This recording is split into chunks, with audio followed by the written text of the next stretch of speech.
napagdesisyonan ng tropa na ihatid na lang namin si nanay papuntang Cuadro de Julio daw, Baclaran.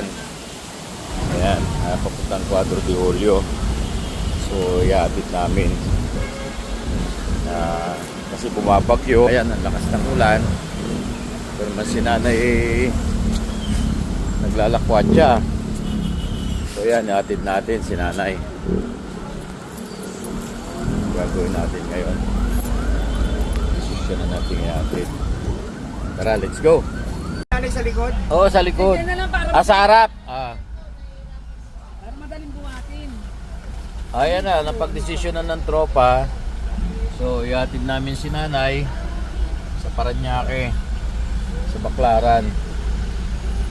So, nakita kasi nilang bumagsak doon sa lugar na yon kanina doon. Doon siya bumagsak sa lugar na yon. So, ayan, ihatid na namin si nanay.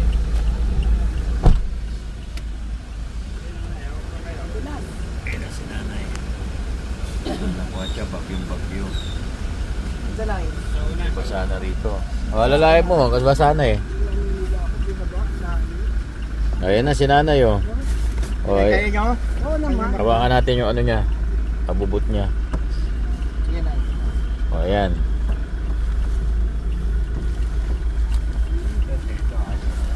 Tignan natin. Kayo umalis na eh, bumabagyo. Kasi nasa Kalaw ako. May trabaho ako sa Kalaw eh. Yung sa merong National Museum, Anong trabaho niyo doon? yung sa kantin. Oo, sa edad nyo. Oo nga pala, sa edad nyo yan, nagtatrabaho pa kayo. Oo naman. Anong trabaho nyo doon? Nagbabantay-bantay na empleyado. Ba't salbahe naman yung Yoga Express na yun? Dito kayo ibinaba. Hindi niya naisip na bumabagyo, may edad na kayo.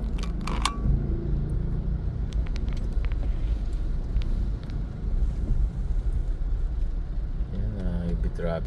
Going Parañaque kami. Pwede rin. Dito, di ba? Oo. Yung sa inyo? Saan dito? Doon, pagpaplo.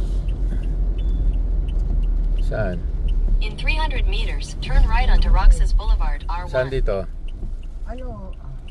Papaka. Tingnan nyo yung lugar oh. Water Limuyo. Isa kayo na natin si nanay sa ano, i-trek dito, no? Oo, dito. Ayan, doon ako, diretso. Saan? Ayun, diretso. Pwede ba?